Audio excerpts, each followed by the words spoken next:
Hey everyone, welcome back to my channel. If you're new here, my name is Erica with Memory Box Candle Co. and I make videos all about the journey of starting a candle business. And today's video is going to be a showdown, a battle between three different Tart waxes. Essentially what I did was I just about 2 to 3 weeks ago, I made one wax melt with using each of these different Tart waxes. I used the same fragrance and the same fragrance load, and I tried to follow as closely to the instructions from the manufacturer or from the different supplier that I purchased the wax from on the temperature to heat the wax up to, what temperature to add in the fragrance oil, and then what temperature to pour. Unfortunately, I didn't record the process of me making the wax melts because originally I was going to do this video a little bit different, but I will explain as much as possible, and I did do the double boiler method for everything, so I will explain everything as I talk about the waxes, and then I will share with you the actual testing process. So I rated everything, the cold throw, the hot throw. I tested these for 2 days each. I had about a 2 to 3 week time frame of the actual curing process of these wax melts, so I hope that it gives you a good reference, and let's go ahead and get right into it. The first wax that I tested was C55, which is a coconut tart wax. And I've been wanting to use this wax for so long now, and this wax comes in a slab form. So this is what I'm personally familiar with tart waxes, is for it to come in a very hard consistency to where you have to use some kind of tool. I usually have like a knife or something to cut into it, and you have to break it into smaller pieces in order to measure it correctly in the double boiler. And for this wax on Northwood Distributing, which is where I purchased this from, it says that it is a unique gloss white appearance formulated for use in wax melts. This wax is not meant for candles. The maximum suggested fragrance load is 10%, and it is a proprietary blend of natural coconut wax and food grade paraffin. Typically with coconut waxes, if you're not familiar, coconut wax needs to be heated up pretty high. So I knew that this probably was going to be something that I would struggle a little bit with the double boiler. I tried to do the best I could. It recommended 200 degrees. I got it a little over 90 to 190 degrees, so I think like 193, 194. But I poured the fragrance oil in immediately to stir it and then poured it. And by the way, with all of these, I did the exact same formula for all of them. So I did 10% fragrance oil for all of these waxes because they can hold that much.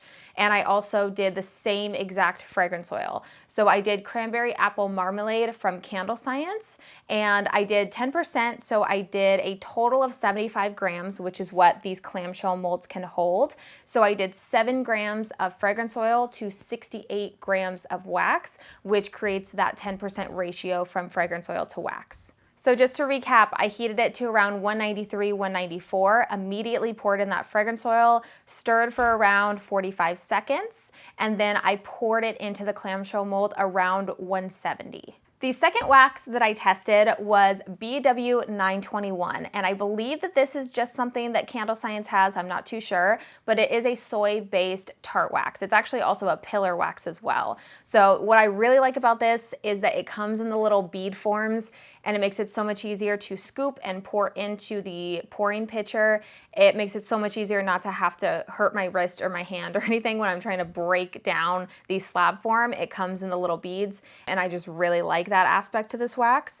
And on the website it says that it's made with 100% soybean oil and uses soy-based additives to enhance performance. This wax is great for making pillars, wax melts, and tarts.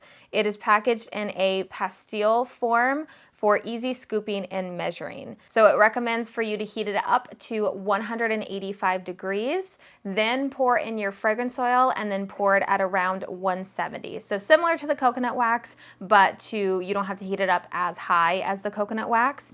And that's pretty much what I did. I heated it to around that 185 to 190, poured fragrance oil immediately, and then I poured it between 165 to 170. And then the third wax that I tested, just because I wanted to compare it to the wax that I personally use, is TW30, which is, again, a wax that I use made exclusively by California Candle Supply.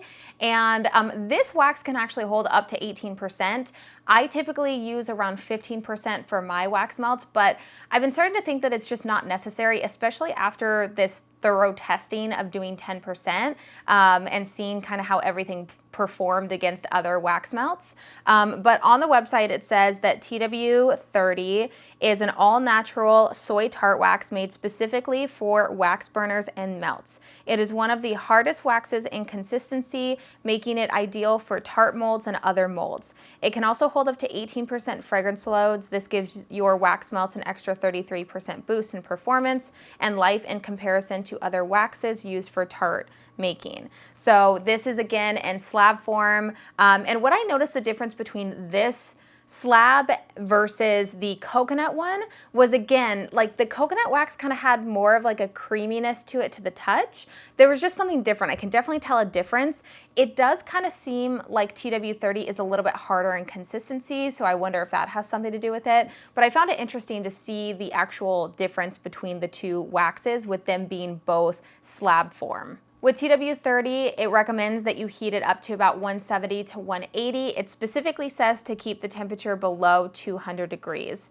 And I typically do still heat it up to around 185 to 190 because, again, I want that fragrance oil to bind with the wax. So I kind of still just made it how I typically make my tart waxes. So I heated this up to about 185 to 190, poured in the fragrance oil, stirred it, and then I poured it around between 160 and 165. I think it was like 163 or something like that. And they recommend to pour it at 160 or lower. So after I poured all of these waxes into these clamshell molds and they were done solidifying, I just closed the lid and I just let them sit there for about 2 weeks before I opened anything. So the first time I opened them was 2 weeks later, and that was just to gauge the cold throw on all the different waxes. So when I first opened them up, I just wanted to see initially my reaction with the cold throw.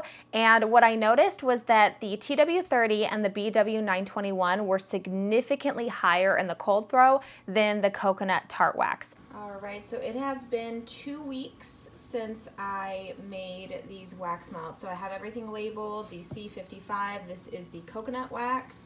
We have the BW921 wax from Candle Science, and then the TW30 is the wax that I typically use for my wax melts. Now, what I decided to do was just smell the cold throw. They've been curing for, again, 2 weeks, and I just opened it up just to see how strong the cold throw was. And I gotta be honest, these two over here, very, very similar. So I would say if I had to choose one, and this is by maybe like a tiny percentage, is maybe the BW921 is slightly stronger, but the cold throw on both of them, I'd probably rate about an 8.5 or a 9. The cold throw is really, really strong. However, for the C55, the coconut tart wax, the cold throw is not very strong at all. I'd probably give it maybe like a 5 out of 10. However, what I did notice was that when I broke off the 2 little cubes of wax for the C55 wax, the bottom of it, so the one that's actually facing right here on the clamshell mold, this had way more of a cold throw, way more of a stronger cold throw, which again makes me think that there was something wrong with the blending process if all of the fragrance just kind of fell down to the bottom maybe, although there was no discoloration on anything. But I just noticed that right here, there was a lot more of a stronger cold throw. It was more of like an 8 out of 10, if not closer to that 9 out of 10. So that was something that I found very interesting as well. So with all these waxes, I tested 2 days in a row, and I had the burner on for anywhere from 6 to 8 hours on all the days that I was testing. And for the first day for the C55, it was on, I think I said, for about 7 to 8 hours. And the hot throw started off as an 8 out of 10 and then ended at a 7 out of 10. The second day, it started at a 6 out of 10 and ended at a 4 to 5 out of 10. So I found that interesting that I noticed specifically very early on with that with that Tart wax that it just wasn't producing a strong scent for a long period of time. The first day, you definitely could smell it. And again, all of these ratings are very, very subjective. It's very subjective on my personal take on the actual rating of it, on my preference of how strong the scent is, but also the room I'm in, if I'm cooking, which I cooked every day that I had those on. So that was kind of adding just a normal everyday process to it that, you know, when people are having this at their houses, they're not just going to have that on and be like, okay, don't spray anything, don't cook anything, we just need to test this. I'm just going to go about my daily life having that on, walking out of the room, walking back in, seeing kind of where I smell it. And it was pretty strong. It filled up my kitchen and my living room area. It never drifted off into my bedroom or the hallway or anything. It was mainly in this area right over here, which I would say is pretty normal. And I did decide to test in a larger room. I didn't want to just test in the bathroom like I typically do with some of my smaller candles, because with something like this, it should definitely fill up a larger area. So you definitely want to test in a larger area with wax melts because that's kind of what it's designed for. Also, when I tried to remove the coconut tart wax, it definitely was a little bit harder to get out. I was trying to kind of get it on the side, and I'm used to it just being able to pop out, but this one was definitely a little bit harder to get out. It did eventually pop out, but it kind of left a bunch of different shavings of the wax behind. And then with the BW921, that is the next one that I had tested. And again, the cold throw was really, really good. That 9 out of 10, very, very similar to TW30. I think I even mentioned and wrote down that it is maybe even slightly better than the TW30 when I was trying to kind of gauge how strong each one of them were. I actually think that that one was a little bit stronger. And I said the first day, the hot throw in the beginning was about a 7 or 8 out of 10, and it was on consistently for 6 hours. And then the second day, the hot throw was a 7 out of 10. I said I turned it on at 7:30 a.m. and kept it on for 8 hours. And then it was at about like a 6.5 to 7 out of 10.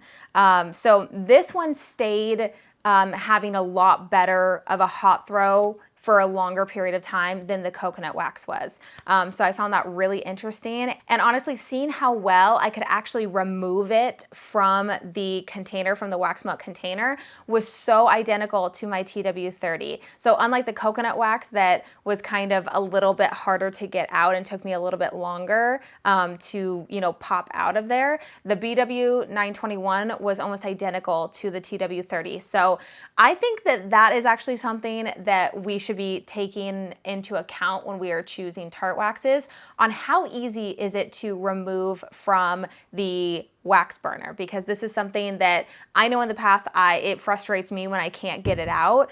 So I think that that is definitely something to take into consideration. And then last but not least is the TW30 wax. And this one I rated, again, the cold throw was about a 9 out of 10. The first day that I had it on for 7 hours, and I rated it an 8 to an 8.5 out of 10. I was very happy to see that even at that 10%, that first of all of these actually were pretty dang good for that fragrance oil percentage, especially since with me, with that wax, I'm used to doing a little bit more. So I found that really interesting to test out. And then the second day, I wrote down that it was pretty much the same, maybe a little bit less, so more of like an 8, maybe closer to like 7.5 or 8.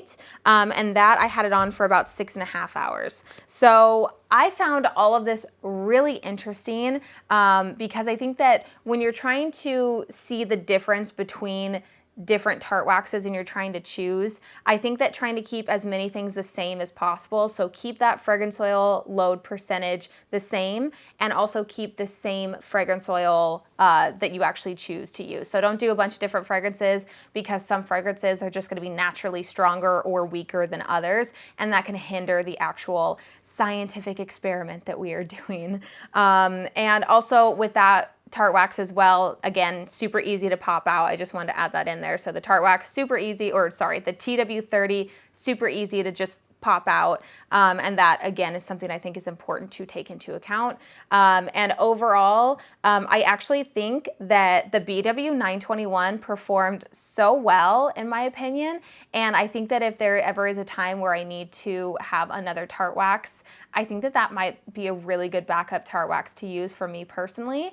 And I want to do a little bit more testing with the coconut Tart wax because I know that that one is super popular. So I don't want this to make you be like, oh, well, that wax isn't good. I highly recommend that all of you do your own testing. As we know, the process and the way we do things, we're all going to have different results with our own personal testing. So I recommend that you test out a couple different Tart waxes, whether it's these waxes or a couple different other ones, and just kind of do a similar process of keeping all the variables the same and testing them and seeing which one you like the best. But with that, I think I'm going to end today's video right here. If you enjoyed today's video and videos like this, make sure to leave it a thumbs up as well as subscribe to the channel if you haven't already.